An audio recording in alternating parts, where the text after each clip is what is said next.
استقبال رمضان، کیونکہ رمضان المبارک کی آمد ہے، چند گزارشات اس حوالے نال عرض کرنا۔ اللہ رب العزت نے انسان بڑے اعلیٰ مقصد واسطے پیدا فرمایا، اور انسان دا جڑا یہ ڈھانچہ ہے، وجود ہے، یہ دو چیزوں کے نام تعلق ہے، ایک مٹی، ایک روح۔ روح اللہ رب العزت دے معرفت دے واسطے، اس روح کے اندر اللہ رب العزت دی ذات کی ایک کشش ہے۔ جدو انسان اپنی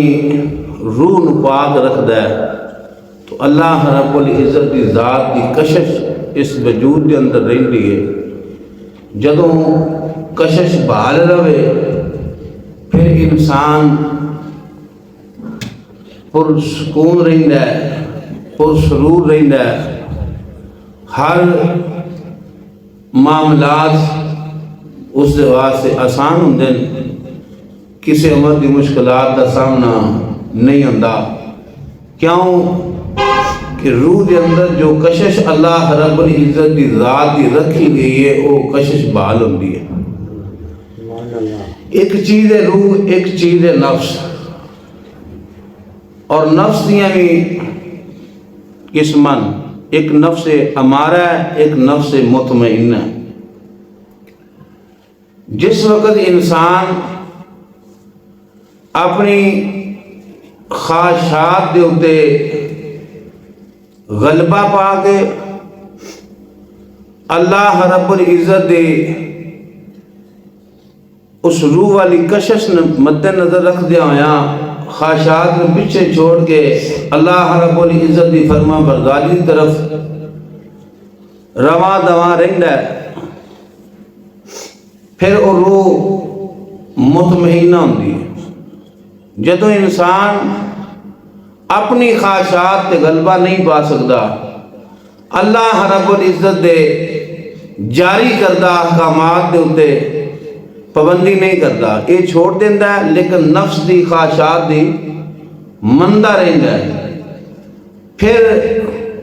روح کمزور ہو جاندی ہے، نفس غالب آ جاتا ہے۔ اور جدوں نفس غالب آ جائے پھر انسان دا دل سیاہ ہو جاتا ہے۔ جدو دل سیاہ ہو جائے پھر نیکی کی طرف رغبت نہیں رہی، اور نیکی کی طرف جدو رغبت نہیں رہی تو سمجھو ہلاک ہو گیا، برباد ہو گیا۔ اللہ رب العزت انسان پیدا کرن دا جڑا مقصد ہے، اس مقاصد دے وچوں مین مرکز جڑا ہوئے کہ میری عبادت دے واسطے انسان پیدا فرمایا۔ جدو انسان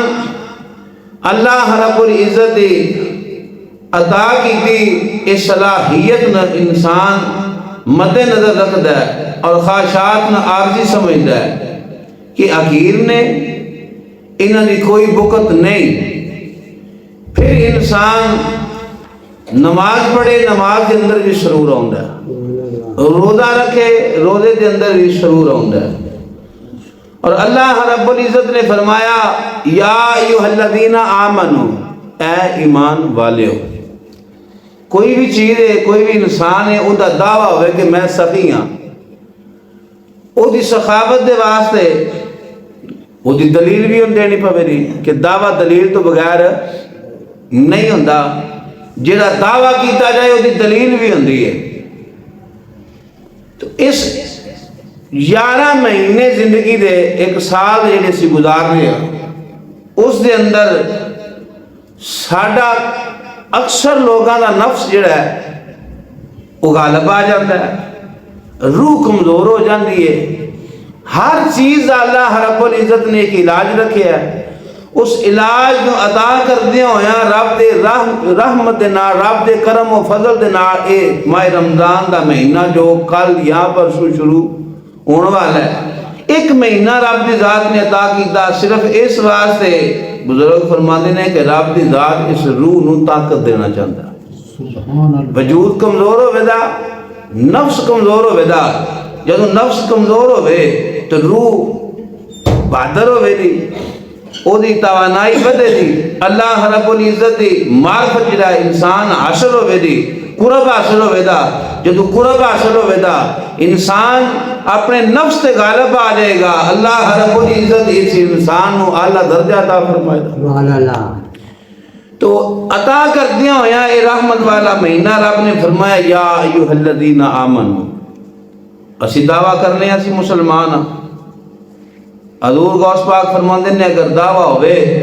تو او دی دلیل انسان دا عمل ہوندہ ہے۔ اللہ نے فرمایا بڑے آسن انداز نال یا ایوہ الذین آمنو، اے ایمان والے ہو۔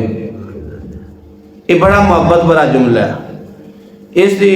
کئی صفحے تفسیر مفسرین نے کی تھی، میں اس کی طرف نہیں جاندا،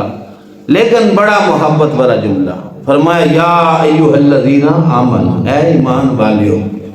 کتب علیکم الصیام، اساں تواڈے تے ماہ رمضان دے روزے فرض کیتے۔ کسی انسان دی اولاد دے اندر 8 فرد نے، 6 نے، 5 نے، 4 نے، ایک دے اتے کوئی پابندی لگے تو دے دل دے اندر خیال تے آوے دا کہ میرے تے پابندی ہے، دوجے بھی تے میرے ہی پینا بھرا رہنا۔ اساں پیدا ہوئے حضور دے امتیاں، امتاں دے پہلا بھی ایسا جدو اللہ کی ذات نے فرمایا کہ اے ایمان والے ہو، ساں تواڈے تے ماہ رمضان دے روزے فرض کیتے، دل دے اندر ایک خیال آ سکتا سی یا اللہ بندے تے پہلا بھی ایسا تیری مخلوق سی، تیرے ہی وہ نبی سن، تیرے نبیاں دے امتی سن۔ اللہ کی ذات نے فرمایا من قبلکم، تواڈے تو جڑے پہلا سن پریشان نہیں ہونا، اساں انہاں دے بھی فرض کیتے، سبحان اللہ، تواڈے تو پہلے دے فرض کیتے سن۔ اور فرض کرن دا مقصد کی ہے؟ لعلکم تتقون، فرمایا تاکہ تسی پرہیزگار بن جاؤ، تقوی اختیار کر جاؤ، سمجھ جاؤ کہ رب دی ذات اے ماہ رمضان دے روزے عطا کر کے اپنے قریب کرنا چاہتا ہے، اپنا قرب ادا کرنا چاہتا ہے۔ تو امام الانبیاء غلاموں عرض کر رہا کہ انسان 11 مہینے غذا 24 گھنٹیاں جس وقت مرضی کھا رہے، لیکن ایک مہینہ رکھیا روح دی طاقت دے واسطے، یہ جی روح دے اندر کشش اللہ رب العزت دی ذات دی، جدو انسان دنیا دے اندر رہ کے کم علمی دی وجہ تو، کم عقلی دی وجہ تو، کم شعوری دی وجہ تو اپنی روح دی بات چھوڑ کے نفس دی مان لیندہ ہے، نفس جدو غالب آ جاندہ ہے، اندھیرا جا چھا جاندہ ہے، کسے امر دا سکون کسے پاسے بھی نظر آؤندہ، مال و دولت ہے لیکن دل دے اندر سکون نہیں، اور بھی خواہشات جڑیاں دنیا دیا پوریاں ہو رہی ہیں۔ اور بزرگ فرماندے نے نفس ایک ایسا کتا ہے جڑا بھوکدا رہندا ہے، ایدی آرزو پوری ہوندی نہیں۔ اور تسی غور کر لو زندگی دے اندر ہزاراں چیزاں ایسیاں نے جڑیاں انسان طالب ہوندا ہے کہ فلاں چیز مل جائے میرے مسئلے ختم، وہ اللہ دی عطا نال مل جاندی ہے، ملن تو بعد تھوڑی اگے ودی ہے کہ نہیں فلاں چیز ملے پھر بہتری ہو جائے گی، پھر وہ مل دی ہے پھر فلاں ملے، یعنی کہ اسی تے عام طبقہ نا لوکل جا، ساڑھے تے انی استطاعت بھی نہیں تے انیاں زیادہ خواہشاں بھی نہیں، چلو اللہ رب العزت دا شکر ہے معاملات بہترین چل رہے ہیں، دیہاتاں دے لوگ جڑے شہراں دے لوگ نے کثرت دے نال کافی درجے بہترین ہیں کہ اس انداز اگر غلاظت انہاں دے وجوداں دے اندر نہیں، اور شہر دے لوگاں نے بھی چھوڑ کے جڑے عہدیدار نے جنہاں دے کول اتنی دولت ہے کہ خود بھی وہ شمار کرن تے پتہ ہونا نہیں، کوئی بندہ ثابت کر دے کہ فلاں عہدیدار فلاں بڑا بڑا بزنس مین جنہیں کو اتنا مال و دولت سی انہیں آکھیا ہوئے بس ہون نہیں چاہیے، بڑے ہو گئے ہیں کسے دے ہوئے نے۔ ایدی ترجمانی اس نفس دی حقیقت نے بیان کر دیا ہویا عارفان سلطان نے ترجمہ کیتا، سبحان اللہ، سناوا سبحان اللہ، سلطان فرماتے ہیں صورت نفسی اما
رب علی